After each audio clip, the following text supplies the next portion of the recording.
नमस्कार साथियों, पार्थ अकेडमी में आपका स्वागत है। आज हम बात करेंगे हिमाचल प्रदेश की महत्वपूर्ण नदी यमुना के बारे में। आपकी जानकारी के लिए बता दूं, इससे पहले सतलुज, ब्यास और चिनाब नदी को बहुत विस्तार पूर्वक आपको पढ़ाया गया है। उम्मीद करता हूं कि आपने वो वीडियो देख ली होगी। आज बात करते हैं यमुना की। ध्यान दीजिएगा, जब हम यमुना की बात करते हैं तो सबसे पहले हमारे जहन में एक प्रश्न उठता है कि यमुना नदी का वैदिक कालीन नाम क्या है।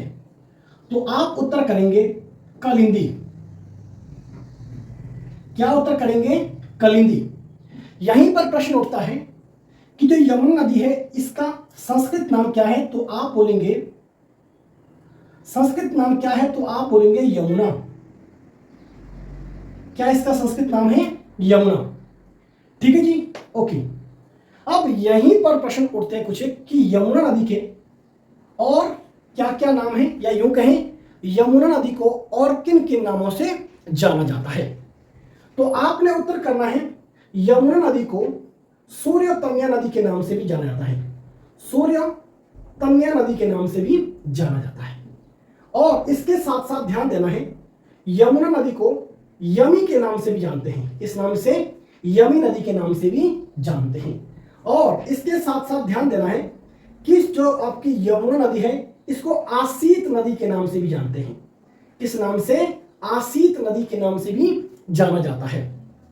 अब यहां पर आपने थोड़ा सा ध्यान देना है, जब हम यहां पर बात करते हैं सूर्य की, तो कई बार प्रश्न उठता है कि किस नदी का संबंध सूर्यदेव से है। तो आपने उत्तर करना है यमुना नदी का संबंध। किसका? यमुना नदी का संबंध सूर्यदेव से है। ठीक है जी, ओके। सूर्य तन्या मतलब जो यमुना नदी है इसको सूर्य तन्या भी कहते हैं, जैसे मैंने पहले कहा। क्यों? क्योंकि ये सूर्यदेव की पुत्री है। ठीक है जी, ओके। सूर्य तन्या मतलब सूर्यदेव की पुत्री। अब यहां पर ध्यान देना, यमी, जैसे हमें पता है कि जो आपका सूर्यदेव है, ध्यान दीजिएगा, जैसे हमें पता है जो आपका सूर्यदेव है, सूर्यदेव है, इसके दो पुत्र, ध्यान दीजिएगा, एक शनिदेव हो गया, शनिदेव, दूसरा कौन सा हो गया आपका? यमराज। अब यमराज की जो बहन थी उसका नाम था यमी। तो सीधा मतलब है जो यमुना नदी है इसको यमी के नाम से भी जानते हैं, या यूं कहें यमराज की बहन कौन है? यमुना। ठीक है जी, ओके। और सूर्य तन्या क्यों कहते हैं इसको? क्योंकि यह सूर्यदेव की क्या है? बहन है, बेटी है। क्या है? सूर्य तन्या मतलब सूर्यदेव की क्या है? यमुना बेटी। तो इसीलिए इसको किस नाम से जाना गया? सूर्य तन्या के नाम से। ओके, बहुत बढ़िया। तो यहां पर 5 प्रश्न बनते हैं कि कलिंदी किस नदी को कलिंदी के नाम से जानते हैं? यमुना नदी को। और सूर्य तन्या नाम से किस नदी को जानते हैं? यमुना नदी को। और यमी नदी के नाम से किसे जानते हैं? तो आप उत्तर करेंगे यमुना नदी को। और आसीत नदी के नाम से किसे जानते हैं? तब भी आप उत्तर करेंगे यमुना नदी। ठीक है जी, इतना सबको क्लियर हुआ? बहुत बढ़िया। यहां पर अब थोड़ा सा ध्यान देते हैं कि जो आपकी ये कलिंदी नदी है, कौन सी? कलिंदी नदी। ठीक है, इसके बारे में थोड़ा सा प्रकाश डालते हैं और सबसे पहले समझते हैं कलिंदी क्या क्या चीज है। ध्यान दो, जब हम बात करते हैं कलिंदी की बात करते हैं तो कलिंदी आपके पास एक नदी का नाम है। कलिंदी आपके पास एक नदी का नाम है। पहली बात, कलिंदी एक पर्वत है। पर्वत है। कलिंदी या कुलिंद एक ही मतलब है, पर्वत है। ठीक है, और कलिंदी या कुलिंद आपका एक जनपद है। जनपद है।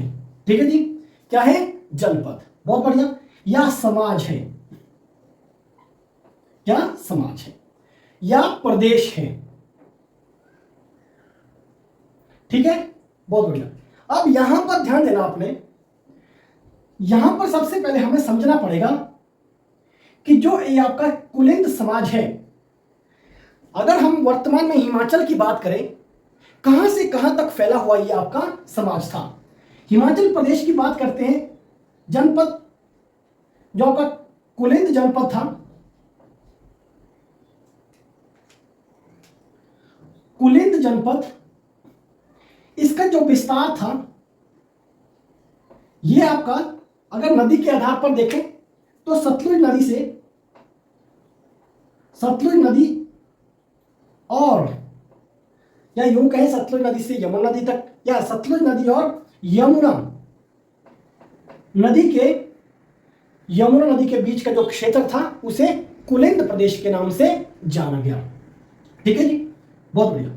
अब यहां पर एक बात आपने ध्यान देना है, अगर हम यहां पर, ये तो आपने समझ लिया कि सर जो आपने कहा जो कुलिंद प्रदेश है उसका विस्तार सतलुज नदी से लेकर यमुना नदी तक है। तो अगर हम इस चीज को जिले के आधार पर समझे वर्तमान में, तो कितने जिले कुलिंद प्रदेश के अंतर्गत आते थे हिमाचल प्रदेश में? तो उत्तर करना आपने 3 जिले। कितने? 3 जिले। वो कौन कौन से हैं ये बहुत महत्वपूर्ण रहेगा। सबसे पहली बात रहेगा आपका सोलन, फिर शिमला, अंत में सिरमौर। ये 3 जिले जो वर्तमान, अगर हम वर्तमान में स्थिति देखें कुलिंद प्रदेश की, ये 3 जिले के जो क्षेत्र था वो आपका कुलिंद प्रदेश के अंतर्गत आता था।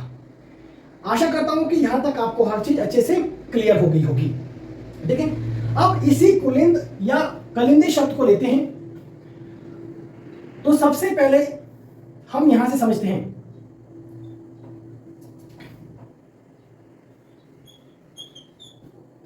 अब ये क्या है? ये एक पर्वत श्रृंखला है। प्रश्न बनता है कौन सी पर्वत श्रृंखला? तो आपने उत्तर करना है बंदरपूंछ पर्वत श्रृंखला। बंदरपूंछ पर्वत श्रृंखला, ठीक है जी।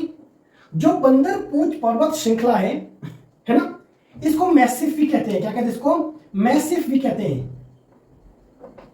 मैसिफ भी कहते हैं। मैसिफ का मतलब होता है ग्रुप ऑफ माउंटेन। क्लियर है? ओके। अब यहां से आगे चलते हैं। जैसे माना जो ये वाला माउंटेन है आपका, इसको आप ज्यों के त्यों यहां बना लीजिए। अब इसका नाम पड़ता है कुलिंद पर्वत। कुलिंद पर्वत सीधा सीधा मतलब है जो कुलिंद पर्वत है ये आपका बंदरपूंछ का हिस्सा है। ठीक है जी, ओके। अब जो कुलिंद पर्वत है, इस कुलिंद पर्वत के ऊपर एक ग्लेशियर है, जिस ग्लेशियर को हम चंपासर के नाम से जानते हैं।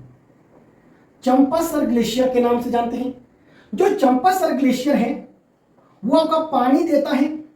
किसके लिए पानी देता है? यहां पर एक सप्तऋषि कुंड,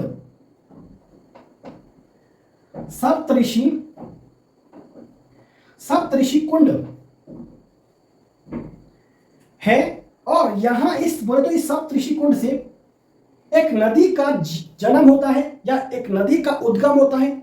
उस नदी का नाम पड़ता है कलिंदी। ठीक है जी, जिसको हम यमुना के नाम से जानते हैं। अब ध्यान दीजिएगा, प्रश्न अनेक तरह के बन सकते हैं। कलिंदी जो नदी है कहां से निकलती है? अगर आपके पास ऑप्शन में दिया होगा सप्तऋषि कुंड तब भी ठीक है। ऑप्शन में दिया होगा चंपासर ग्लेशियर से निकलती है तब भी ठीक है। ऑप्शन में दिया होगा कुलिंद पर्वत से तब भी ठीक है। ऑप्शन में अगर ये आपके तीनों चारों नहीं है, आपके पास ऑप्शन में दिया है बंदरपूंछ, तो आपका आंसर बंदरपूंछ होगा। क्लियर है जी? बहुत बढ़िया। अब इतना हमें समझ आ गया। अब क्या करते हैं, जो आपकी ये कलिंदी नदी या यूं कहें यमुना नदी है, इसको हम क्या करते हैं, हिमाचल प्रदेश में एंटर करवाते हैं। अब प्रश्न बनता है यहां पर हिमाचल प्रदेश में जो ये आपकी यमुना नदी है ये कहां पर प्रवेश करती है? हिमाचल प्रदेश में यमुना नदी कहां पर प्रवेश करती है? तो यहां पर ध्यान दीजिएगा। जो देखो यहां से ये नदी आ रही है, इसको हम यहां पर ड्रॉ करेंगे। ठीक है जी, ओके। अब ये वाला जो क्षेत्र है हमारा, ये हमारा हिमाचल प्रदेश का क्षेत्र आ गया। हिमाचल प्रदेश का क्षेत्र आ गया। एक मिनट जरा, ओके। ये वाला जो क्षेत्र है आपका, इसको ना 3 नाम से जानते हैं। कई बार प्रश्न पूछ जाएगा कि जो आपकी यमुना नदी है ये हिमाचल प्रदेश में कहां पर प्रवेश करती है, तो ध्यान दीजिएगा। नंबर 1 आपका खादर माजरी। खादर माजरी या खोदर माजरी एक ही मतलब है, कंफ्यूज नहीं होना है। या खादर माजरी या खोदर माजरी, ठीक है जी। यहीं पर अगर आपको ऑप्शन में खोदर माजरी या खादर माजरी नहीं दिया होगा तो आपके पास दिया जा सकता है डाक पत्थर। डाक पत्थर, तो ध्यान दीजिएगा, जो डाक पत्थर है यह भी आपका यहीं पर स्थित है। प्रश्न बन सकता है कि हिमाचल प्रदेश में यमुना नदी कहां से एंटर करती है, प्रवेश करती है, तो उत्तर करना है खादर माजरी, ऑप्शन में नहीं होगा। डाक पत्थर, अगर यह भी ऑप्शन में नहीं हुआ तो शस्त्रधार। शस्त्रधार, क्या? शस्त्रधार। क्लियर है? अब यहां से आगे चलिए। अब यहां से आगे आने से पहले सबसे पहले देखते हैं कि जो सतलुज नदी है, माफी चाहूंगा, यमुना नदी है, ये हिमाचल प्रदेश में कितना सफर तय करती है। तो उस स्थिति में उत्तर करना आपने 22 किलोमीटर, और हिमाचल प्रदेश की सबसे छोटी नदी है ये। ठीक है, अब यहां से आगे चलते हैं।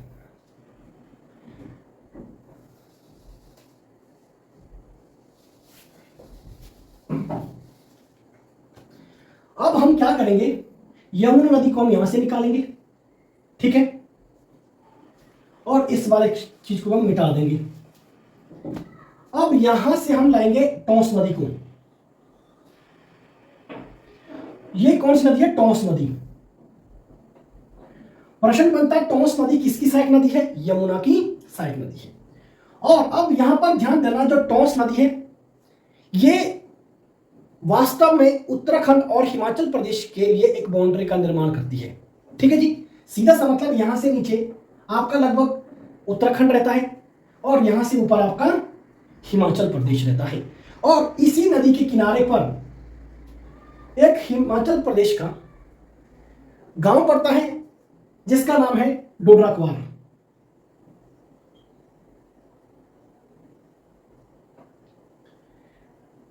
कई बार प्रश्न पूछ जाता है कि जो डोडरा क्वार है वो किस नदी पर बसा हुआ है, तो आपने उत्तर करना है टोंस नदी पर। अब यहां पर ध्यान देना है कि जो डोडरा, आपने मुझे कमेंट बॉक्स में बताना है कि डोडरा क्वार युद्ध कब हुआ था। देखता हूं जरा आपके किस लेवल की तैयारियां हैं। और साथ ही साथ कहना चाहूंगा, अगर आप हिमाचल प्रदेश की जीके को बहुत रिलेट करके पढ़ना चाहोगे या पढ़ना चाहते हैं तो आप दिए गए नंबर पर SMS या कॉल जरूर करें। आपकी जानकारी के लिए बता दें कि एक तारीख से बोले तो 1 जून 2024 से हमारा हिमाचल प्रदेश की एक धमाकेदार बैच आ रहा है। मैं चाहूंगा कि विस्तार पूर्वक पढ़ने के लिए आप उस बैच को जरूर एनरोल करें। यहां से आगे चलते हैं। अब यहां पर ध्यान देना है, इस टोंस नदी की 2 सहायक नदियां हैं जो आपके किन्नौर से निकलती है। एक का नाम है रूपीन, दूसरी का नाम है सुपीन। जो रूपीन और सुपीन नदी है, ये दोनों नदियां आपके, पहली बात तो ये कि कहां से निकलती है, किन्नौर के बसपा घाटी से। कहां से? बसपा घाटी से। अगर आपको बसपा घाटी ऑप्शन में नहीं होगा तो आपने उत्तर करना है बसपा की पहाड़ियों से। ठीक है, अगर मैं आपको थोड़ा सा और बताऊं, जो बसपा है ना जी, इसको संगला घाटी के नाम से भी जानते हैं, और बसपा सतलुज की सहायक नदी है, याद रखना। और बसपा एक घाटी है और बसपा एक हाइड्रो प्रोजेक्ट भी है। आपने मुझे कमेंट बॉक्स में बताना है कि जो बसपा हाइड्रो प्रोजेक्ट है उसकी कैपेसिटी कितने मेगावाट है। ठीक है, चलिए अब बसपा घाटी से निकलने वाली 2 नदियां हैं, रूपीन और सुपीन। जब आप बात करते हैं रूपीन और सुपीन की, तो उस स्थिति में आपके दिमाग में कुछ और प्रश्न उठते हैं। तभी तो मैं कहता हूं रिलेट करके पढ़ना ना भूलें। रिलेट करके पढ़ोगे तो हिमाचल प्रदेश की जीके आपको बहुत आसान लगेगी। ध्यान दीजिएगा, बात करते हैं रूपीन की। नदी है सुपीन, नदी है रू देखना, अभी आपको बहुत अच्छी पता चलेगी। एक है आपका यहां पर, अगर इसको हम रिलेट कर चले, एक है रूपी नदी, है ना, ठीक है। एक है आपकी रूपा घाटी। ये रूपी नदी या रूपा घाटी, ये दोनों आपकी कहां पर है? किन्नौर में। कहां है? किन्नौर में।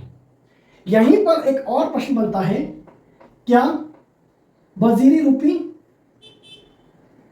ठीक है ना, या रूपी बजीरी, जैसा लिखना लिख लीजिए, है ना। रूपी बजीरी कहां पर है? ये आपकी कुल्लू में है। कहां पर है? कुल्लू में। तो ध्यान देना है, रूपिन सुपिन ये भी दिमाग में होना चाहिए, रूपी नदी दिमाग में होना चाहिए, रूपा नदी, और ध्यान देना है यहां पर दो प्रश्न और दूंगा आपको, रूपी नदी भी है, घाटी भी है, रूपा नदी भी है और घाटी भी है। क्लियर है? बहुत बढ़िया। अब यहां पर बात करते हैं रूपी बजीरी की। ये कहां है? आपकी कुल्लू में। जब हम इस रूपी की बात करते हैं, इस रूपी नदी और घाटी को हम जोड़ते हैं भावा रूपी से भी, भावा रूपी से भी। और जो भावा रूपी आपको पता है हाइड्रो प्रोजेक्ट है, 120 मेगावाट कैपेसिटी है, और हिमाचल प्रदेश का, आप यूं कह सकते हैं एशिया का पहला अंडरग्राउंड हाइड्रो प्रोजेक्ट है, और इसको संजय गांधी जल विद्युत परियोजना के नाम से भी जानते हैं। और ये आपका किन्नौर में स्थित है। किस नदी पर है ये आपका? ये आपका भावा नदी पर है। किस नदी पर है? भावा नदी पर है। क्लियर है? अब यहां पर ध्यान देना है, जब हम भावा रूपी को साथ लिखते हैं तो ये आपकी क्या बनता है? ये वन्य जीव अभयारण्य बनता है। प्रश्न बनता है भावा रूपी वन्य जीव अभयारण्य कहां पर है? किन्नौर में है। तो देखो यहां पर रूपी से कितने प्रश्न आपके बने। तो इस तरह से पढ़ोगे तो एग्जाम में एक भी प्रश्न छोड़कर नहीं आओगे। तो यहां पर आप क्या कीजिए, ज्यादा मैं कुछ नहीं कहूंगा, चैनल को सब्सक्राइब करते चले और शेयर करते चले। चलिए, अगर आपको सच में विस्तार पूर्वक पढ़ना है, अब यहां से आगे चलिए, रूपिन और सुपिन हो गए हैं। अब हम क्या करेंगे, यहां से एक नदी का निर्माण करेंगे, जिस नदी का नाम लिखेंगे हम क्या? पब्बर नदी। क्या? पब्बर नदी। ध्यान दीजिएगा, पब्बर नदी को समझने से पहले हमें समझना पड़ेगा जो पब्बर है ना जी, जो पब्बर नदी है, इसके लिए जो पानी आता है, पब्बर नदी के लिए जो पानी आता है वो आपका चंद्रनाहन ग्लेशियर से आता है। चंद्रनाहन ग्लेशियर से आता है। अब यहां पर ठीक है, आपने कहा चंद्रनाहन ग्लेशियर से आता है। अब ग्लेशियर किस पर टिकेगा? किसी चोटी पर टिकेगा। जी हां, तो उस चोटी का क्या नाम है? इसका नाम है, जो यहां पर चोटी है इसका नाम है चांसल चोटी। क्या नाम है? चांसल चोटी। क्या नाम है? इसको ऐसे लिखिए, चांसल चोटी। जो आपका चांसल चोटी है, कई बार इसकी हाइट पूछी आती है तो आपने उत्तर करना है 4520 मीटर। ठीक है जी। अब यहां देखो, आपकी एक चोटी है, चांसल चोटी है, इसके ऊपर ग्लेशियर है, और उस ग्लेशियर का नाम है चंद्रनाहन ग्लेशियर। अब यहां से अगर आप एक चीज को और देखेंगे, यहां से आपकी एक, अब क्या होगा, जो ये ग्लेशियर है ये पिघलेगा, पिघलने के बाद क्या है, यहां पर एक झील का निर्माण होता है। यहां पर एक झील का निर्माण होता है। जो ये झील है इसका नाम है चंद्रनाहन झील। क्या है? चंद्रनाहन झील। जो चंद्रनाहन झील है, यहां से एक नदी का निर्माण होता है जिसका नाम है पब्बर नदी। क्या नाम है? पब्बर नदी। तो यहां पर आगे बढ़ने से पहले, जो पब्बर नदी है ये एक घाटी का निर्माण करती है जिसका नाम है पब्बर घाटी। क्या नाम है? पब्बर घाटी। तो यहां से देखिए कितने प्रश्न बना दिए मैंने आपके लिए। अब जब हम चंद्र की बात करते हैं तो हमें ना 3 झीलें याद आती है। चंद्रताल झील जो लाहौल स्पीति में है, चंद्रकूपताल झील जो आपकी चंबा में है, और चंद्रनाहन झील जो आपकी शिमला में है। अब यहां से आगे चलिए, ध्यान दीजिएगा, शिमला की सबसे ऊंची चोटी भी चांसल चोटी है, 4520 मीटर इसकी हाइट है। पब्बर नदी बन गई। अब इस पब्बर नदी, जो हमारी पब्बर नदी है, इसकी एक सहायक नदी है जिसका नाम है आंध्रा नदी। आंध्रा नदी। जो ये आंध्रा नदी है, ये ध्यान दीजिएगा विनाशकारी नदी है ये, क्यों कहूंगा ऐसा, ध्यान दीजिएगा। आंध्रा नदी के ऊपर एक गांव है जिसको हम चिड़गांव के नाम से जानते हैं, चिड़गांव के नाम से जानते हैं। जो आपका चिड़गांव है ये आंध्रा नदी में बाढ़ आने के कारण डूब गया था। प्रश्न बनता है आंध्रा नदी में बाढ़ आने के कारण कौन सा गांव डूब गया था, तो आपने उत्तर करना है चिड़गांव। अब यहां पर प्रश्न बनता है चिड़गांव आंध्रा नदी में बाढ़ आने से कब डूबा था, तो आपने उत्तर करना है 1997। यहीं पर हम बात करेंगे आंध्रा नदी की। आंध्रा नदी के ऊपर एक हाइड्रो प्रोजेक्ट भी है, हाइड्रो प्रोजेक्ट भी है। कितनी कैपेसिटी उस हाइड्रो प्रोजेक्ट की, उसकी कैपेसिटी है 16.95 मेगावाट। और इसकी एग्जीक्यूटिव एजेंसी कौन सी है, मतलब किसने इस हाइड्रो प्रोजेक्ट को बनाया, आंध्रा हाइड्रो प्रोजेक्ट को, तो आपने उत्तर करना है किसने बनाया है, HPSCB, Himachal Pradesh state electricity board ने। इतना सबको समझ आया? उम्मीद करता हूं आप एंजॉय कर रहे होंगे एक एक चीज को। यहां से आगे चलिए। पब्बर नदी हमें समझ आ गई, ठीक है। इसके साथ साथ हमें आंध्रा नदी भी समझ आ गई, ठीक है। अब यहीं से एक नदी निकलती है हाटकोटी नदी। हाटकोटी नदी, हाटकोटी नदी ये एक्चुअली छोटी सी नदी है, बहुत छोटी सी नाला है, लिख लीजिए। और यहां पर एक हाटकोटी नाम का मंदिर भी है। प्रश्न बन सकता है हाटकोटी मंदिर कहां पर है, शिमला में है, ठीक है। और इस हाटकोटी मंदिर को हटेश्वरी माता के नाम से भी जाना जाता है। और अगर आपकी जानकारी के लिए बता दूं मैं, पब्बर नदी के किनारे पर बसा हुआ ये मंदिर है। अब यहां आगे चलिए, देखो कितनी नदियां हो गई है, यमुना, टॉस, रूपिन, सुपिन और पब्बर, आंध्रा और हाटकोटी।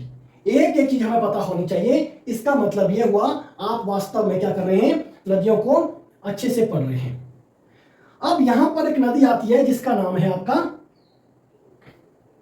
पब्बर नदी की सहायक नदी है जिसका नाम है तगनू रुमई। तगनू रुमई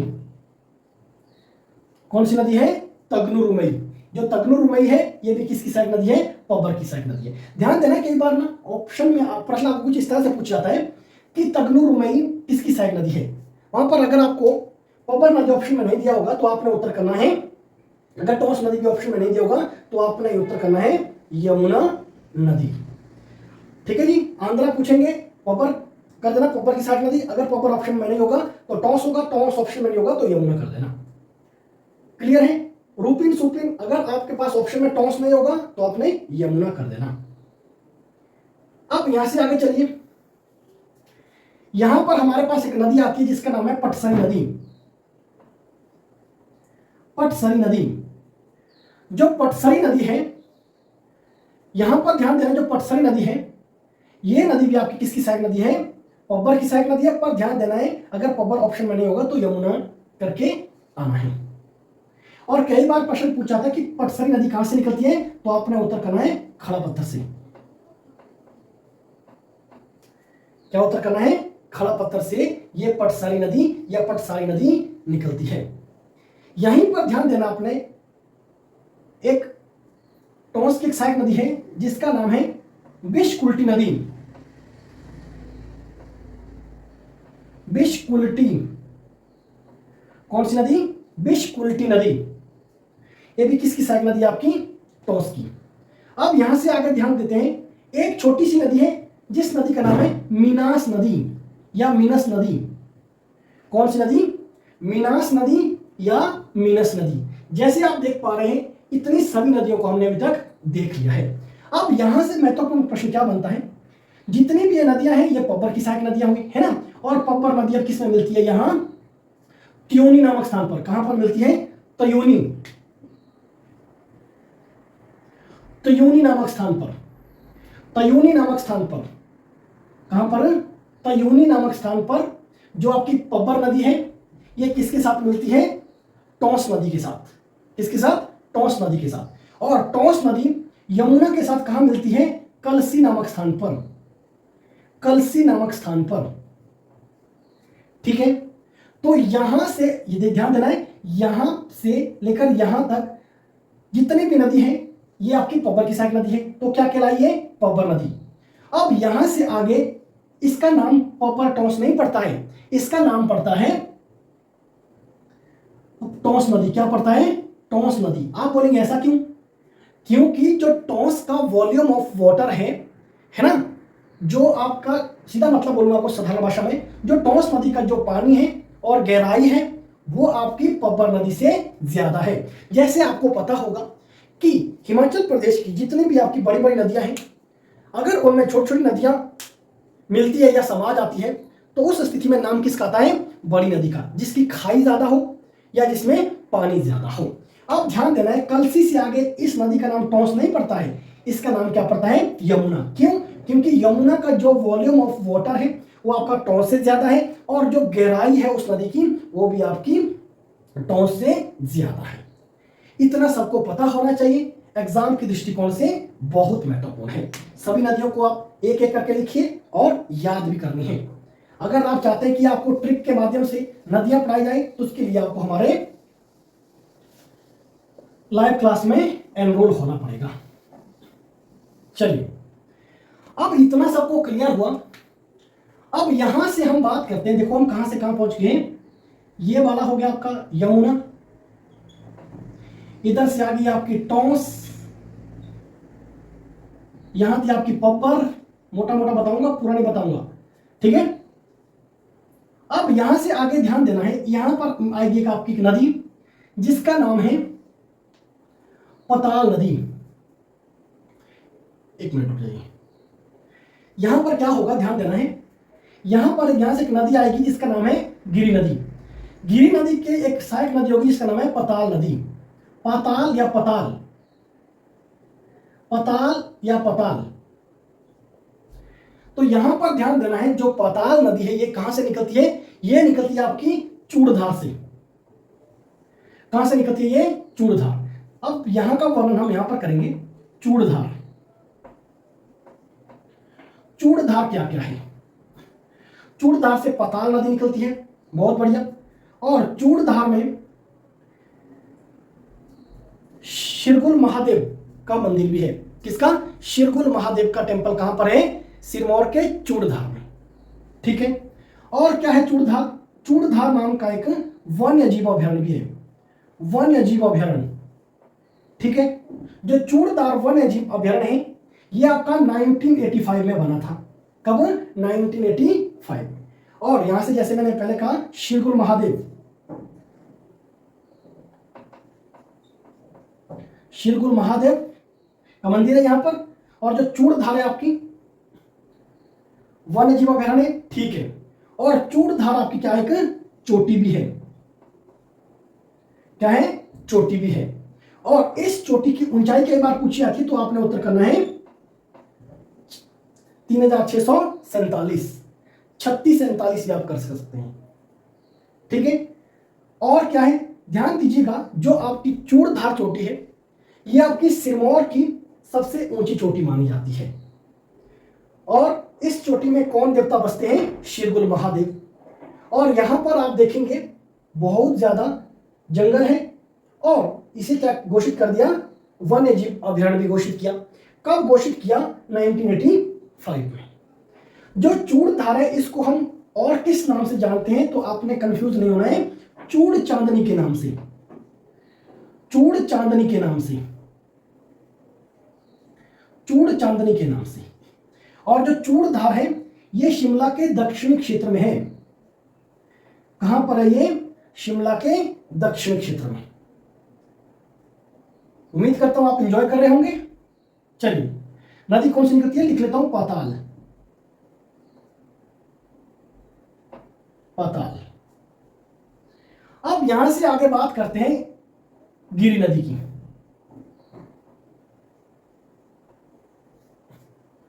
सबसे पहले तो हमें यह पता होना चाहिए कि जो गिरि नदी है ये आपका सिरमौर को दो भागों में बांटती है।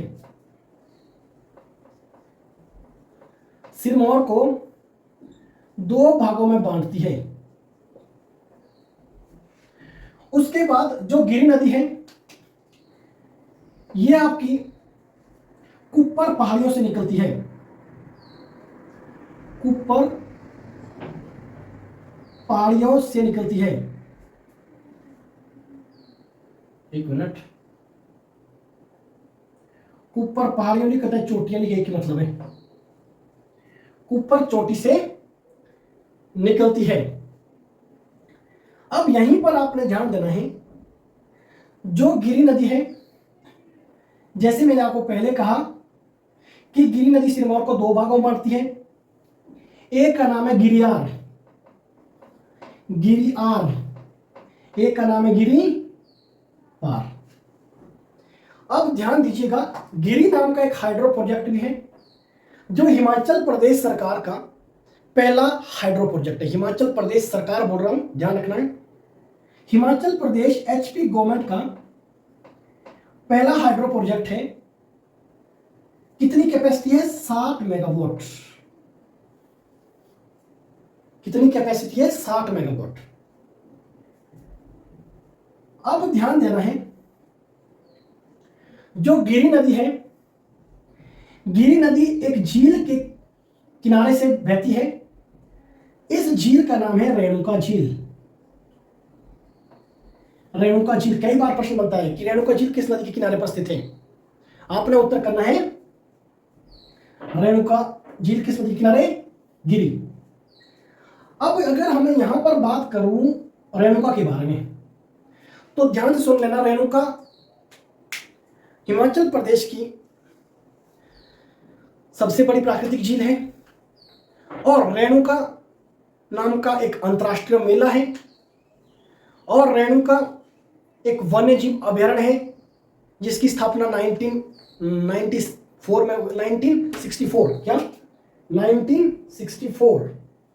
में हुई थी। इसके साथ ध्यान दीजिएगा, देखकर कमर में दर्द हो गई है ना। अब ध्यान देना है, और अंतर्राष्ट्रीय मेला है और क्या कहा मैंने, जो रेणुका है मेला है, ठीक है, और क्या है? झील है।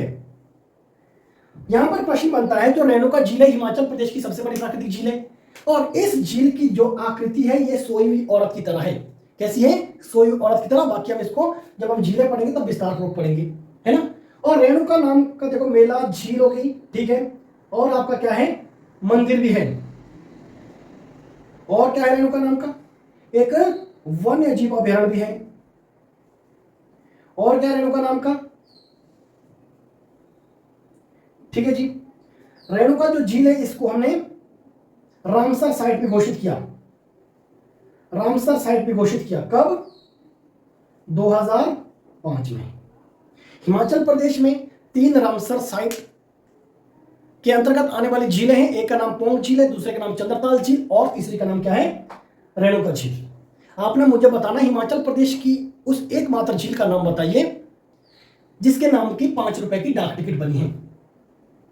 चलिए, इतना हमें रेणुका के बारे में पता होना चाहिए। एक बात और, रेणुका एक हाइड्रो प्रोजेक्ट भी है। जो हाइड्रो प्रोजेक्ट है ये आपका 40 मेगावाट है और इसकी जो एग्जीक्यूटिव एजेंसी है वो है HPPCL, Himachal Pradesh power corporation limited. उम्मीद करता हूं आप एंजॉय कर रहे होंगे। देखो, एक एक तथ्य, अगर तो आप हमारे लाइव क्लास में आते हैं तो आपको शानदार फील करवाएंगे हम। आप खुद रियलाइज करेंगे कि आपको किस लेवल का नॉलेज दिया जा रहा है और एग्जाम में एक भी प्रश्न आप छोड़कर नहीं आएंगे। चलिए, जैसे आप यहीं से अंदाजा लगा लीजिए कि क्या आप यहां से कोई प्रश्न छोड़कर आएंगे? क्या नहीं आएंगे, क्योंकि आपको सारे तथ्य पता है, ठीक है। अगर पूछे यहां पर रेणुका के पुत्र का क्या नाम था तो आपने उत्तर करना परशुराम। मैं अभी परशुराम निर्मल को रिलेट कर सकता हूं पर यह टॉपिक फिर बहुत लंबा चला जाएगा, ठीक है। और रेणुका माता के जो पति है उनका नाम जगदम्बनी ऋषि है। मैं मलाना से भी रिलेट कर सकता हूं, टॉपिक बहुत लंबा चला जाएगा। जब मुझे लगेगा उचित समय आएगा मैं उनको हर चीज को बहुत अच्छे से आपके सामने एक्सप्लेन करूंगा। चलिए, इतना समझ आ गया गिरि नदी के बारे में। अगर यहां पर आपको प्रश्न पूछे कि जो ये रेणुका डैम है ना जी, वास्तव में ये कहां है? आपका ददाऊ में। ददाहू में, कहाँ है, ददाहू। ठीक है जी। अब यहां से आगे बात करते हैं, जो रेणुका क्या कहते हैं, जो गिरि नदी आपकी, ये आपकी यमुना नदी के साथ कहां मिलती है, तो आपने उत्तर करना है मोकमपुर, मोकमपुर या रामपुर घाट, या रामपुर घाट, मोकमपुर या मोकमपुर ऐसा भी लिख सकते हैं आप। ठीक है जी, जैसा आप मुनासिब समझे, जैसा आप उचित समझे। ठीक है, चलिए अब यहां से आगे कुछ नदियां हैं हमारे पास जो एग्जाम में बार बार पूछी जाती है, जैसे बाटा, ये गिरी है, यहीं पर एक आपकी नदी है गिरी की, ध्यान रखना, एक साइड नदी है पाताल, यहां पर आए एक बाटा, कौन सी, बाटा। जो बाटा है ये किसकी सहायक नदी है, ये आपकी यमुना की सहायक नदी है। अब यहां से आगे चलते हैं, कई बार गिरी और बाटा के बारे में कई बार प्रश्न पूछ जाता है, ध्यान दीजिएगा, कंफ्यूज नहीं होना है। अब यहां से 2-3 नदियां बाकी बचती हैं जो एग्जाम में बार बार पूछी जाती, जैसे अश्वनी नदी, अश्वनी नदी, जो अश्वनी नदी है ना जी, ये आपकी सोलन से आती है, सोलन से निकलती है, तो कंफ्यूज नहीं होना यहाँ पर कि सोलन की जितनी नदियां हैं आपकी, अर्की नदी हो गई, सतलुज की सहायक नदी है, पर जो बाटा नदी है ये आपकी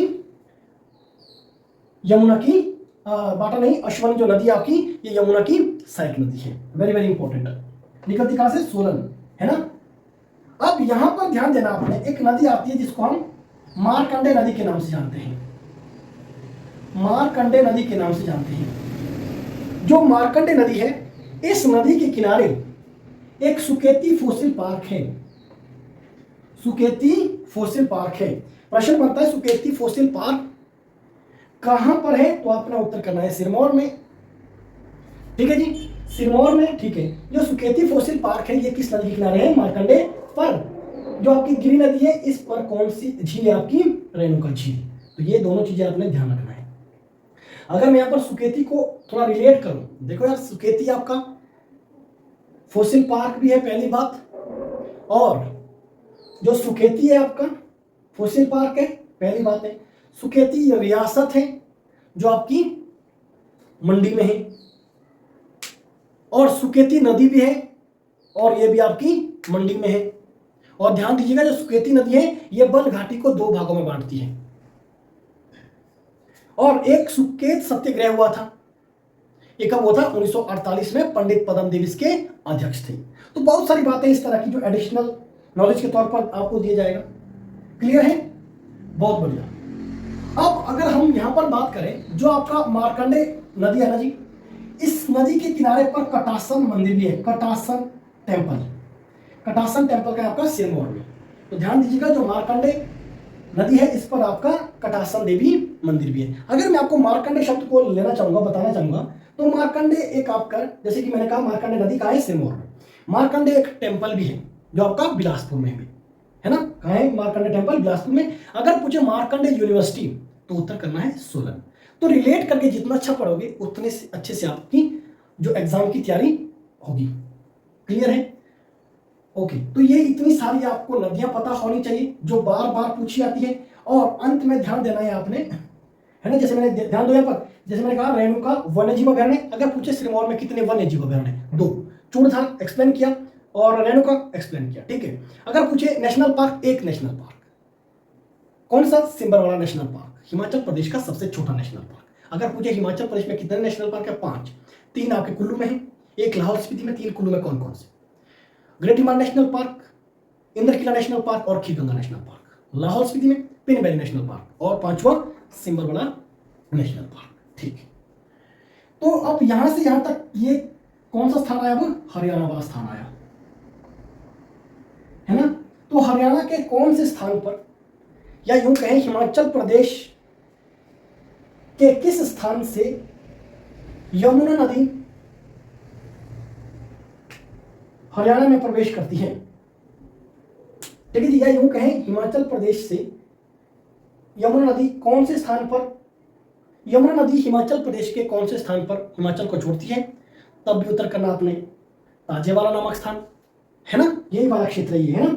अगर पूछे कि हरियाणा में कहां प्रवेश करती है, तब भी उत्तर करना है ताजेवाला नामक स्थान पर। ठीक है, तो इतना हमें इस नदी के बारे में पता होना चाहिए। उम्मीद करता हूं कि आपने यमुना नदी को एंजॉय किया होगा और अभी तक आपने मेरे इस यूट्यूब चैनल को भी सब्सक्राइब कर दिया होगा। कमेंट करना ना भूलें, इससे मुझे थोड़ा मोटिवेशन मिलता है। नमस्कार, जय हिंद, जय हिमाचल।